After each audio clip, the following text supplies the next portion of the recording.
Hello students, welcome to online classes ABN and PRL College of Science, Kovuru. 6th semester, 3rd BCom Computer Application, paper Tally with GST. So మనం previous క్లాసెస్లో GST యొక్క introduction, GST for need, GST for objectives, అలాగే జిఎస్టీకి వాటికి ఉన్న differences, అలాగే subsidy under GST, exempted goods from GST, అలాగే exempted goods అన్నవి టాలీలో ఎలా క్రియేట్ చేయాలి అంతా మనం చెప్పుకున్నామండి. అలాగే కాంపోనెంట్స్ ఆఫ్ జిఎస్టీ, ఈ క్లాసెస్ అన్నీ కూడా ప్రీవియస్గా చెప్పుకోవడం జరిగింది. సో ఈరోజు క్లాస్లో మనం చెప్పుకునేది ఏంటంటే process of GST registration. So మనం తప్పనిసరిగా జిఎస్టీ పరంగా పేమెంట్ చేసేవారైనా పేమెంట్ చేయకపోయినా కూడా తప్పనిసరిగా మనం జిఎస్టీ అనేది రిజిస్ట్రేషన్ అనేది చేయించుకోవాలండి. సో ఈ యొక్క రిజిస్ట్రేషన్ ప్రాసెస్లో మనకి ఇక్కడ regular dealer, combos scheme, GST dealer కింద డివైడ్ చేయడం జరుగుతుందండి. Registered dealer, unregistered dealer. So first వాటి కోసం చెప్పుకున్న తర్వాత ఈ యొక్క జిఎస్టీ రిజిస్ట్రేషన్ కోసం మనం చెప్పుకోవాలండి. సో అసలు ఈ యొక్క అన్రిజిస్టర్డ్ డీలర్ అంటే ఎవరు?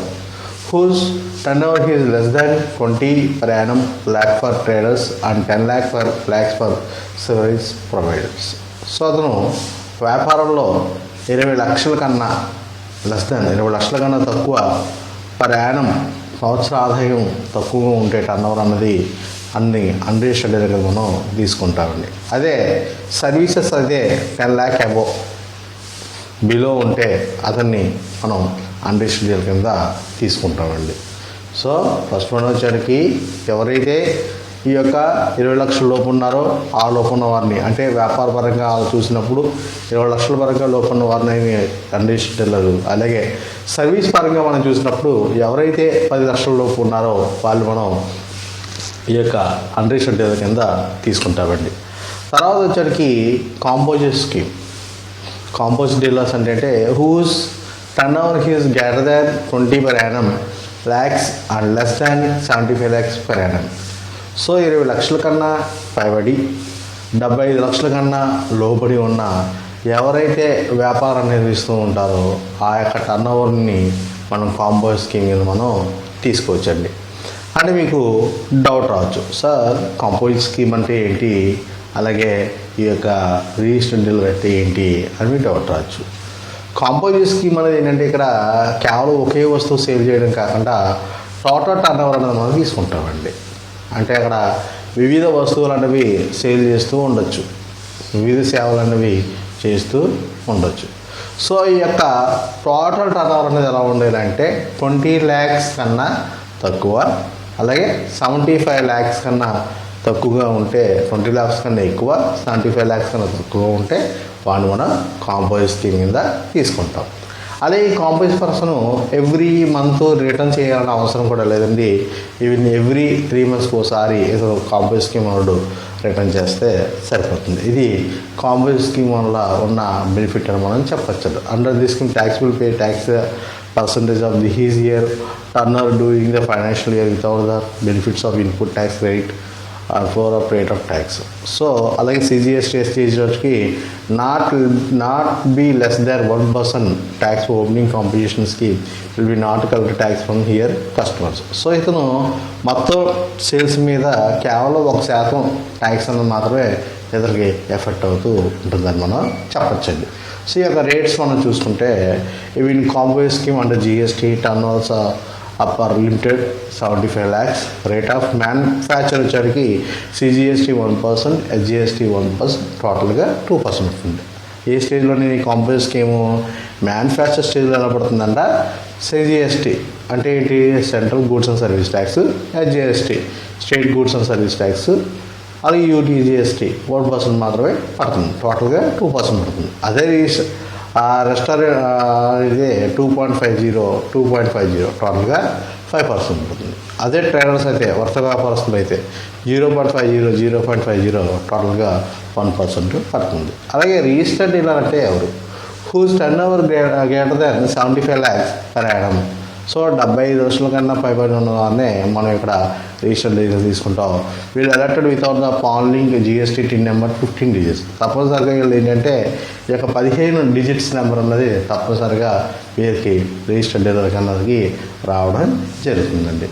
సో ఈ యొక్క మొట్టమొదటి మనం స్టేజ్ చూసుకుంటే జిఎస్టీ రిజిస్ట్రేషన్ ప్రాసెస్లో GST registration look like this. So ఒకసారి ఇక్కడ చూడండి మనం. The applicable need to submit the pan and mobile number and email address in part A for GST registration 1 GST 1 portal. So మొట్టమొదటిగా ఎవరైతే registration చేసుకుందాం అనుకుంటారో వాళ్ళు తప్పనిసరిగా సబ్మిట్ చేయవలసింది ఏంటంటే పాన్ నెంబరు, అలాగే పనిచేసే మొబైల్ నెంబరు, అలాగే వర్క్ చేసే ఈమెయిల్ ఐడి అనేది తప్పనిసరిగా పోర్టల్లో ఓపెన్ చేయాలి. సో మీరు సైట్లోకి వెళ్ళగానే మొట్టమొదటిగా గూగుల్ సెర్చ్ ఓపెన్ చేస్తుంది. గూగుల్ సెర్చ్లో మీరు www.gst.government.in అని కొట్టినప్పుడు మనకి ఈ యొక్క పోర్టల్ అనేది ఓపెన్ అవుతూ ఉంటుందండి. సో చూసారు కానీ ఇది పోర్టల్ ఎలా ఉందో. Goods and service tax, even home service, GST law, downloads, search tax for help. So మనం దేంట్లోకి వెళ్తామంటే సర్వీస్లోకి వెళ్తామండి. సర్వీసెస్ అని మనం ప్రెస్ చేస్తాం. సో సర్వీస్ అని ప్రెస్ చేసిన తర్వాత న్యూ రిజిస్ట్రేషన్ సర్వీస్లో ఏంటండి న్యూ రిజిస్ట్రేషన్ అనేది క్లిక్ చేస్తాం. సో మనం ఎవరి పేరు మీద రిజిస్ట్రేషన్ చేస్తున్నామో వారి యొక్క పేరు, అలాగే ఏ స్టేట్ అయితే ఆ స్టేటు, అదే కేంద్ర ప్రభుత్వం అయితే కేంద్ర ప్రభుత్వంతో, ఏ డిస్టిక్ అయితే ఆ డిస్టిక్, అలాగే తన యొక్క legal name of the business. So అతను ఏ యొక్క వ్యాపారం అయితే నిర్వహిస్తున్నాడో ఆ వ్యాపారం యొక్క నెంబరు, ఆ పేరు, అలాగే పర్మనెంట్ అకౌంట్ నెంబర్. ఆ యొక్క పర్మనెంట్ అకౌంట్ నెంబర్ అనేది కూడా మనం తప్పనిసరిగా ఇవ్వాలి.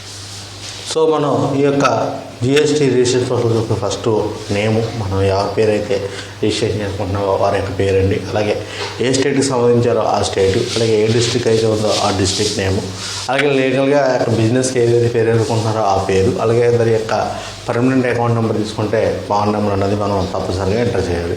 అలాగే ఈమెయిల్ అడ్రస్ అనేది కూడా మనం ఎంటర్ చేసిన తర్వాత మన యొక్క మొబైల్ నెంబర్ కూడా ఎంటర్ చేసిన తర్వాత మనకు ఒక ఓటీపీ నెంబర్ అనేది వస్తుందండి.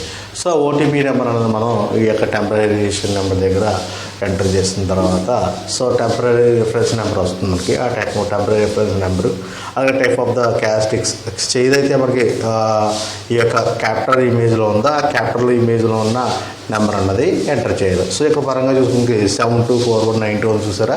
సో ఆ నెంబర్ మనం ఎంటర్ చేస్తాం. అలాగే ఫోన్ నెంబరు ఏదైతే మనకి టెంపరీ రిజిస్ట్రేషన్ నెంబర్ వచ్చిందో ఆ నెంబరు 3718000780 టీఆర్ అకౌంట్ వచ్చింది. సో ఆ నెంబర్ ఎంటర్ చేస్తాం. అలాగే క్యాపిటల్ ఏదైతే ఉందో సో ఆ యొక్క క్యాస్టిక్స్ అనేది 724192 అని చేసి ప్రాసెసర్ అనేది క్లిక్ చేస్తామండి. సో క్లిక్ చేసిన తర్వాత స్టెప్ ఏంటంటే మనకు ఒక ఓటీపీ వస్తుందండి మొబైల్ నెంబర్కి. ఆ ఓటీపీ నెంబర్ అన్నది మనం అక్కడ తప్పనిసరిగా ఎంటర్ చేయాలి. ఎంటర్ చేసిన తర్వాత మళ్ళీ ప్రాసెస్ అనేది క్లిక్ చేసిన తర్వాత మన యొక్క డీటెయిల్స్ ఆఫ్ ద బిజినెస్, మన బిజినెస్ సంబంధించిన డీటెయిల్స్ అనేది మనం ఎంటర్ చేయాలండి. సో ఈ యొక్క డీటెయిల్స్ ఎంటర్ చేసేటప్పుడు ముందుగా legal name of the business. So ఇక్కడ ఒక బిజినెస్కి ఒక మనం పేరు పెట్టామండి. ఆ ఇందాక నేను ఏదైతే ఎంటర్ చేసామో ఆ నెంబరు, ఆ పేరు ఇక్కడికి వస్తుందండి. సో విరూపాక్షయ్య గ్రూప్ అనేది మనం పెట్టామండి. అలాగే దాని యొక్క పర్మనెంట్ అకౌంట్ నెంబర్ కూడా ఇచ్చాం కాబట్టి మనకి ఇక్కడ చూపిస్తుంది. చూపించిన తర్వాత ట్రేడర్ నేమ్ విరూపాక్షయ్య గ్రూప్, అలాగే ఈ యొక్క పార్ట్నర్షిప్ సోల్ ట్రేడరా, హిందూ అన్వైడ్ ఫ్యామిలీయా, లేకపోతే ఏంటి అన్నది తప్పనిసరిగా ఇక్కడ కస్టమైజేషన్ ఆఫ్ ద బిజినెస్ దగ్గర తప్పనిసరిగా ఇవ్వాలండి. అది name of the state, A state ఆ స్టేట్, సో ఆంధ్రప్రదేశ్. అలాగే district east Godavari, east Godavari ఇస్తామండి. అలాగే స్టేట్ జంక్షన్ ఇదేంటి ఉంది, అలాగే sector, circular, warder charge. So for example ఇక్కడ ఏంటి ఆర్యాపురం, రాజమండ్రిలో చూపించి ఆర్యాపురం సెక్టర్కి వస్తుంది అంటే ఆర్యాపురం సెక్టర్ అని ఇచ్చామండి. సో అలాగే కమిషనరేట్ వచ్చరికి మనకు విశాఖపట్నం కమిషనర్ డివిజనర్ వచ్చరికి రాజమహేంద్ర డివిజనర్కి వస్తుంది. రేంజ్ వచ్చేటికి సీతారాం రేంజ్లోకి వెళ్తుంది. అంటే ఈ ఉదాహరణ తీసుకున్న రిజిస్ట్రేషన్ వచ్చేటికి రేంజ్ ఏమో సీతన్నారు, డివిజనర్ వచ్చేటికి రాజమహేంద్రం డివిజన్, కమిషనర్ అనేది విశాఖపట్నం. సో ఇక్కడ అయిన తర్వాత ప్రాసెస్ అనేది రిపీట్ చేసిన తర్వాత సో ఈ యొక్క బిజినెస్ అనేది వాలంటరీగా స్టార్ట్ చేస్తాం అంటే సో రిజిస్ట్రేషన్ వచ్చరికి వాలంటరీగా చేస్తున్నాం. రీజన్ ఆఫ్ ట్రేడ్ రిజిస్ట్రేషన్ మనం అసలు ఓన్గా చేస్తున్నది voluntary registration. Date of the cash of the business ఎప్పుడు స్టార్ట్ చేస్తారు 20/10/2018 స్టార్ట్ చేశారు కాబట్టి ఆ యొక్క డేట్ అనేది ఇచ్చామండి. సో తర్వాత అలాగే ఇండికేట్ ద ఎగ్జిస్టింగ్ రిజిస్ట్రేషన్ ఏమైనా ఎగ్జిస్టింగ్ రిజిస్ట్రేషన్ చేయాలంటే ఈ కింద అన్నది ఎంటర్ చేస్తామండి. అలాగే డాక్యుమెంట్స్ ఏవైతే మనకు అప్లోడ్ చేయాలో ఆ డాక్యుమెంట్స్ని అప్లోడ్ చేసి ఇక్కడ ఓపెన్ అవుతాయండి. సో అక్కడ ఓపెన్ చేసిన తర్వాత కంటిన్యూ అన్నది మనం ప్రెస్ చేస్తామండి. సో కంటిన్యూ ప్రెస్ చేసిన మనకి ఐడియా లేదు మన యొక్క చేసే బిజినెస్ అన్నది ఏ జోన్కి వెళ్తుంది మనకు ఐడియా లేదు, లేదా ఏ కమిషనరేట్కి వెళ్తుంది ఐడియా లేదు, ఏ డివిజన్కి వెళ్తుందో ఐడియా లేదు. సో ఇక్కడ మనం ఈ యొక్క నవ్యూ జనరేషన్ దగ్గర అంటే ఇక్కడ చూసారండి ఆప్షన్ ఇక్కడ వచ్చింది. అది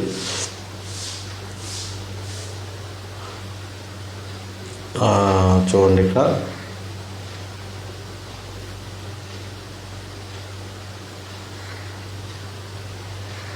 సో ఇక్కడ చూసారండి ఇక్కడ బ్లూ కలర్ టిక్ ఉంది సెంట్రల్ జ్యుడిషియల్ అని చూసారా.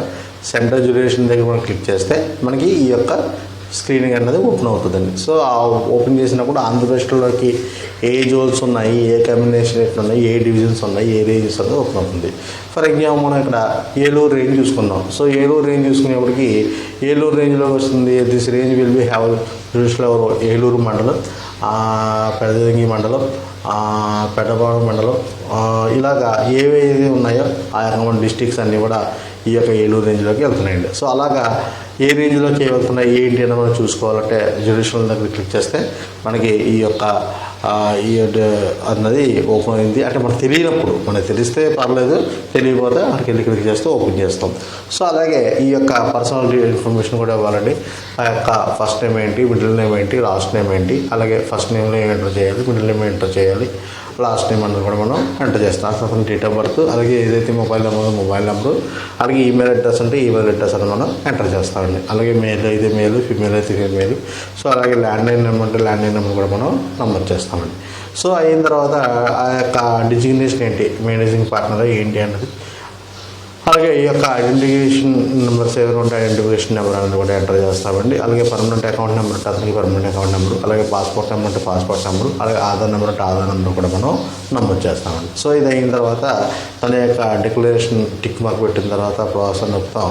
తర్వాత రిజిస్ట్రేషన్ యొక్క రెసిడెంటియల్ అడ్రస్ కూడా ఎంటర్ చేయాలండి. సో ఏ యొక్క ఫ్లాట్లో ఉంది, ఏ యొక్క బిల్డింగ్ నెంబర్ పార్ట్ నెంబర్లో ఉంది, name of the building number ఏముంది, ఏ స్ట్రీట్లో ఉంది, లేకపోతే ఏ సిటీలో, ఏ టౌన్లో, ఏ విలేజ్లో ఉంది, ఏ కంట్రీలో ఉంది, ఏ స్టేట్లో ఉంది, ఏ డిస్టిక్లో ఉంది, ఏ పిన్ కోడ్లో ఉంది, ఇదంతా మనం ఎంటర్ చేయాలండి.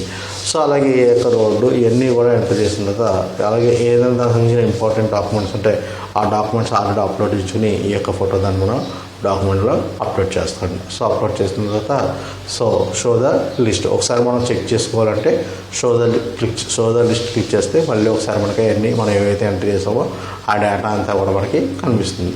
సో ఆ డేటా అంతా చూసిన తర్వాత ఓకే అని కరెక్ట్గానే ఎంటర్ చేసాము. అలాగే ఏ డాక్యుమెంట్స్ కావాలో ఆ డాక్యుమెంట్స్ అన్నీ కూడా మనం అటాచ్ చేసిన తర్వాత కంటిన్యూ అన్నది ప్రెస్ చేస్తామండి.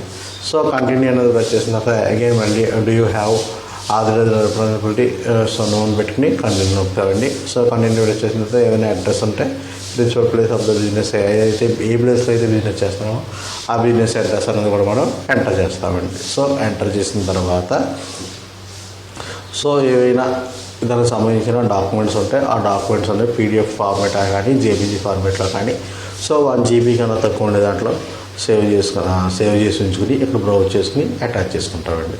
సో ఈ యొక్క ఏంటి అంటే ఇక్కడ వచ్చేప్పటికి కంటిన్యూ అనేది మనం ప్రెస్ చేస్తాం. సో కంటిన్యూ చేసిన తర్వాత అప్లికేషన్ టైప్ ఏంటి, అలాగే డేట్ ఆఫ్ కంప్లీట్ ఎప్పుడు అయింది, లాస్ట్ మాడిఫైడ్ ఎప్పుడు అయింది, ప్రొఫైల్ అనేది ఎంతవరకు ఉంది అనేది మనకి చూపిస్తుందండి.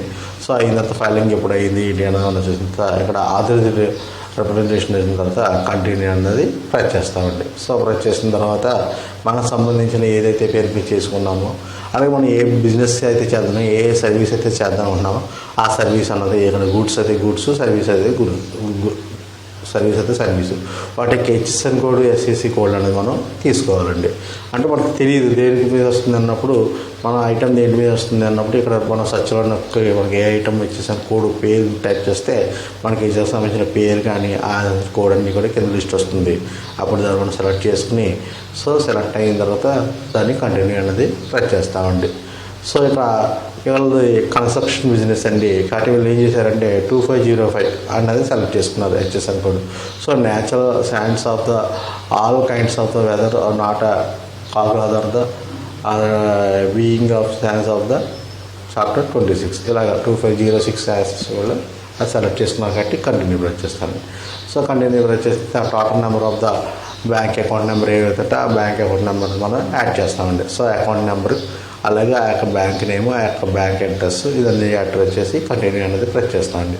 సో ఇది చేసిన తర్వాత step of the specified information, కొంత ఇన్ఫర్మేషన్ అనేది కావాలంటే మళ్ళీ ఇన్ఫర్మేషన్ అనేది కూడా ఇక్కడ అనేది ఎంటర్ చేస్తాం. ఎంటర్ చేసిన తర్వాత మళ్ళీ కంటిన్యూ అనేది మనం ప్రెస్ చేస్తామండి. కంటిన్యూ అనేది ప్రెస్ చేసిన తర్వాత సో ఫైనల్గా అన్నీ అయిన తర్వాత అన్నీ కరెక్ట్గా ఉన్నాయి. అండ్ డిక్లరేషన్ దగ్గర టిక్ మార్క్ పెట్టిన తర్వాత సో మనం సేవ్ బటన్ అనేది ప్రెస్ చేస్తాం. సేవ్ బటన్ ప్రెస్ చేసిన తర్వాత మనకి ఆ యొక్క రిజిస్ట్రేషన్ ఉంది కన్ఫర్మ్గా అయిందా లేదా అనేది చూసుకోవడం కోసం ఒకసారి ఓటీపీ వస్తుందని ఆ ఓటీపీ అనేది ఎంటర్ చేస్తాం. సో వ్యాలిడ్ ఓటీపీ అనేది ఎంటర్ చేసిన తర్వాత మనకి సక్సెస్ అయిందని మనకి వస్తుంది. సక్సెస్ అయింది ఇచ్చిన తర్వాత ఏ పేరు మీద సక్సెస్ అయింది మనకి వస్తుంది. చూడండి ఇక్కడ వీ హ్యావ్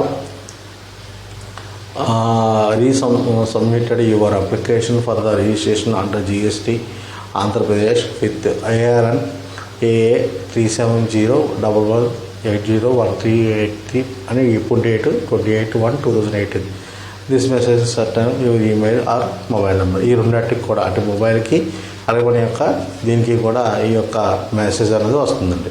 సో ఈ మెసేజ్ అనేది మనం చూసిన తర్వాత యూజర్ నేమ్ అంటే మనం ఒక యూజర్ నేమ్ పాస్వర్డ్ పెట్టుకుంటాం. ఆ పాస్వర్డ్లో లాగిన్ అయిన తర్వాత ఫస్ట్ చేస్తామండి. సో లాగిన్ చేస్తాం. లాగిన్ నక్కిన తర్వాత మనకి లాగిన్ ప్రెస్ చేసిన తర్వాత మన యొక్క ఈ యొక్క కొత్తగా మనం ఇచ్చుకోవాలి అనుకుంటే దాన్ని క్రియేట్ దాన్ని own user ID and password. So already ఇచ్చిందని కాకుండా కొత్త యొక్క యూజర్ నేమ్ పాస్వర్డ్ అన్నది ఎలా ఇవ్వాలంటే 8 క్యారెక్టరిస్టిక్స్ ఇవ్వాలండి. అది numbers, small letters, capital letters, special symbols ఈ యొక్క 8 కూడా ఈ డిఫరెంట్గా ఇవ్వాలండి. నెంబర్స్ ఇవ్వాలండి, స్మాల్ లెటర్స్ ఇవ్వాలండి, క్యాపిటల్ లెటర్స్ ఇవ్వాలండి, అలాగే స్పెషల్ సింబల్స్ అనేది ఇక్కడ ఇవ్వడం జరుగుతుందండి. సో తర్వాత వచ్చేటికి మనం ఒకసారి మనం ఏదైతే రిజిస్ట్రేషన్ చేసామో ఆ రిజిస్ట్రేషన్ అన్నది ఒకసారి చెక్ చేసుకోవాలి, డౌన్లోడ్ చేసుకోవాలనుకుంటే వ్యూ డౌన్లోడ్ అంటే సర్వీస్లోనే ఉంటుంది ఆప్షన్.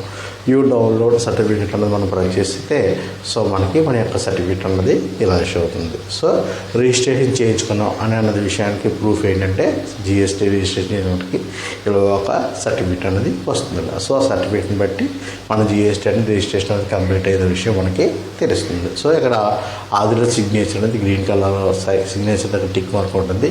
అది ఆధార్ సిగ్నేచర్ అని మనం చెప్పొచ్చండి. సో ఇంత స్టెప్స్ అనేది మనం మాన్యువల్గా చేసినప్పుడు ఇంత ప్రాసెస్ అనేది మనం చేస్తామండి. సో మనం ఎగ్జామ్లో ఇన్ని స్టెప్స్ రాయడం అనేది చాలా కష్టం. కాబట్టి సింపుల్గా మీకు ఇదంతా మొత్తం ప్రాసెస్ని ఒక 6 స్టెప్ల్లో మీకు చూపిస్తాను చూడండి. సో ఈ యొక్క జిఎస్టీ రిజిస్ట్రేషన్ ఫస్ట్ ఏం చేస్తాం మనం జిఎస్టీ పోర్టల్కి వెళ్ళి pan number, mobile number, email address అనేది ఎంటర్ చేసాం. ఫస్ట్ స్టెప్ అదే. The applicant needs to submit his pan, mobile number and email address in part A of from GST registration 1 GST portal. ఏం చేసాం first అదే step కాబట్టి అది సింపుల్గా రాసి పెట్టాం. తర్వాత వచ్చి దాన్ని PAN is then verified the GST portal, then mobile number and the email address verified through OTP one-time passport. Acknowledgement will be issued to be applicant the form GST registration 2.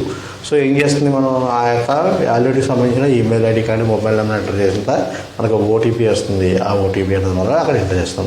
The applicant needs to fill the part B from GSTR registration 1 and specific application reference number from the can be submitted after attaching the required documents. So మనం ఏవైతే documents ఉన్నాయో ఆ documents అన్నీ కూడా మనం already scan చేసి పెట్టుకుని ఆ డాక్యుమెంట్స్ని సబ్మిట్ చేస్తాం. అంటే ఏంటి బిజినెస్ సంబంధించిన సర్టిఫికేట్ కానీ, లేకపోతే ఆధార్ కార్డు కానీ, లేకపోతే మన యొక్క ఫోటో కానీ, లేకపోతే మన యొక్క పాన్ కార్డ్ని, సో ఇవన్నీ కూడా మనం ఆల్రెడీ స్కాన్ చేసి పెట్టుకుని వాటికి అటాచ్ చేస్తాం.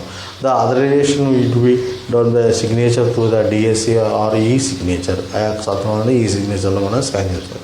If you additional information required from GSTR 3 will be issued. So మనకి ఏమైనా అడిషనల్ ఇన్ఫర్మేషన్ కావాలి GST the applicant need to respond from GST registration 4 with the required information within the 7 working days date receipt from the GSTR registration 3. So మనకి 7 రోజుల్లో మన యొక్క registration అనేది అయిందా లేదా అనేది 7 రోజుల్లో మనకి మెయిల్ కానీ మొబైల్ అడ్రస్ కానీ వస్తుంది. ఇవి applicant provide to requiring information from GSTR registration 1 from GST registration 4 the register certificate from GST registration 6 from the principal places of the business as well be every additional places business will be issued.